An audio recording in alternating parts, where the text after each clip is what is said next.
Okay guys, so I definitely want to make a part 2 to this video because there is one caveat to everything that was just said about stocks not being cheap. There is one condition that I know of in the market where stocks as a whole can be cheap.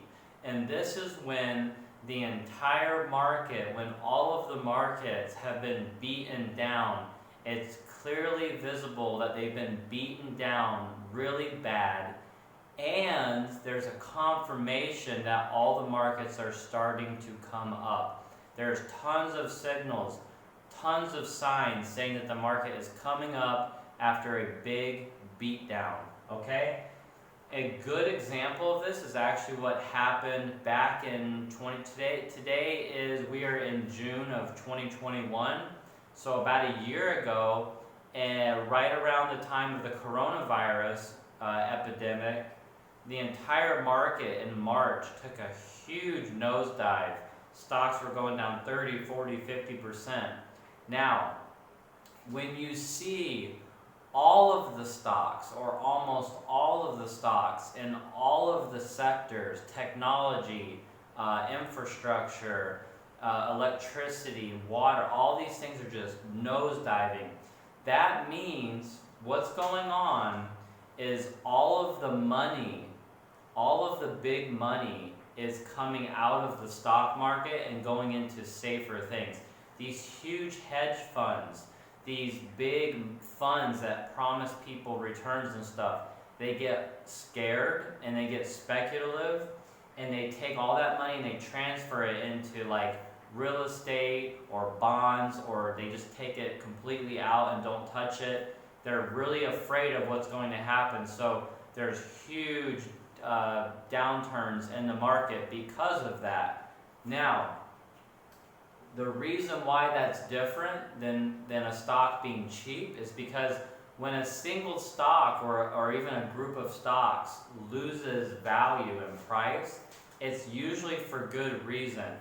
When a company goes from $300 to $50 in a few months, there's something that's happening that, whether we know about it or not, why, somebody knows something about why that company is going down. That's why it's not cheap, because the company sucks, or they're doing something that's really bad. They're doing something crappy that drives it down like that. So always remember that's what's going on.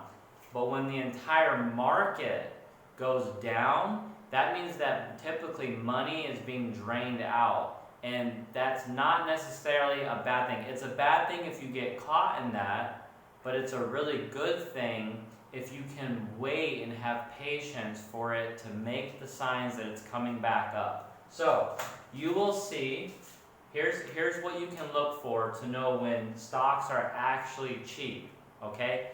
Do not look at individual stocks. Don't look at one or two on your radar, and don't be on the hunt like a predator trying to figure out when you're going to tackle this thing. You need to look at the big picture, okay? And one of the biggest indicators, first of all, is that you've lost a bunch of money all across the board. So this will happen. Hopefully you've put your stop losses, you're using techniques to mitigate this. But one of your biggest indicators that the market as a whole is making a huge downturn is when you lose money on all your stocks, okay? It's unfortunate, but it happens. But stick around and watch what happens and continues to happen even after you get sold out, okay? And don't make the mistake of jumping back in.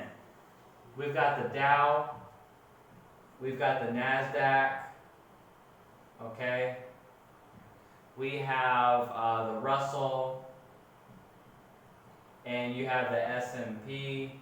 Okay, you have all these different indexes, and they all measure in different ways, and Russell is mainly small cap, NASDAQ is pretty heavy in tech, Dow is like the big guys, S&P gives you a little bit more of an average across the board. But suffice it to say, if you saw the Dow going down one day, but the NASDAQ goes up, or the Russell goes way up and the S&P goes a little down, that's not enough to show that the market itself is taking a downturn. What you want to see what you want to see is that all of the markets are going down. Everything's going down and tanking. This happened in March of 2020. You can get on your computer after this video and take a look at it and go back to March 2020 of the Dow, the Nasdaq, the Russell. They all just huge downturns, okay? That would have been a huge sign. However, that's not the sign. This is the sign. The sign is when there's a huge downturn, it just goes and you keep waiting, and then there's resistance and it starts to come back up. Okay? If it's like this, I'm going to wait until it makes a significant upturn. It's got to be significant, okay? So the saying that what goes down must come up, what goes up must come down, there's some truth to that. And the market can go down to a certain point, and then money, this is what's happening. Money is being poured back in. Money is lifting all the boats again. So the whole market is starting to come up.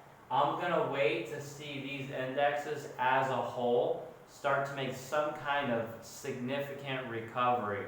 I'm not going to get in when it comes up 1%. If it's gone down 20 or 30%, I'm probably going to wait for it to come up 10%, 15% before I'll even think about getting back in. The market is telling me. I'm going to wait for it to tell me. I'm not listening to talking heads. I'm not listening to my own head. I'll let the market itself show me, okay, this is the language that it speaks. The market speaks in these hieroglyphics. It's telling me that it wants to come back up. It wants to get back in the game. This is the big money piling back in, coming out of bonds, coming out of safe stuff, getting back into the market, okay? And the reason why, when I get in at this point, and the markets are all coming back up, you know, it's the saying that, you know, with a rising tide, all boats will come up. The reason why stocks are cheap at this time is because the downturn had nothing to do with companies not being good.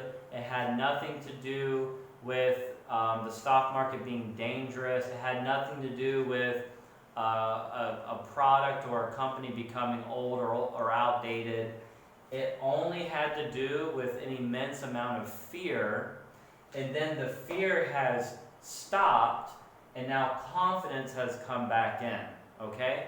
And who knows how long this will last, but it'll probably last a little while. So I am getting an almost guaranteed pile or a bunch of stocks, a bunch of assets. I really am actually getting them at a cheap price because these stocks might be depressed by 20 or 30%. So I'm going in, let's use Boeing like we used in the other video. Boeing's down to like 200 bucks, and I'm getting it basically at half price. But I know that because all of the stocks did that, or almost all of the stocks did that. So I'm going to get in, and I'm going to get all these stocks that I wanted to get before, but I'm going to get them at like half price. And the whole market will come back up because the whole market went down. So that's the key. The whole market goes down, the whole market comes up. Okay, so we're not looking at just one sector or one or two stocks or even 5 stocks. We want to see a massive downturn, and then we'll see a massive coming back up. And if you look at the market for the past year, year and a half, that's exactly what happened since March of 2020. Take a look at the stock chart of the S&P, of the Dow, the Nasdaq, and you'll see that since that huge crash in March and April, the market has slowly but surely come up and is starting to surpass the levels before coronavirus. So, good time to get in. You know, it would have been a great time to get in last year in the summer, same thing. Just getting a part of that resurge in confidence. So there is an only time stocks are cheap, the whole market's down, we get in, and the whole market eventually comes back up. So that is the exception to the rule, and I think it's actually a really good rule. It's a good way to play the market on that price. And I've had a lot of success with it, and I hope you do too. And tune in for the next video. See you later.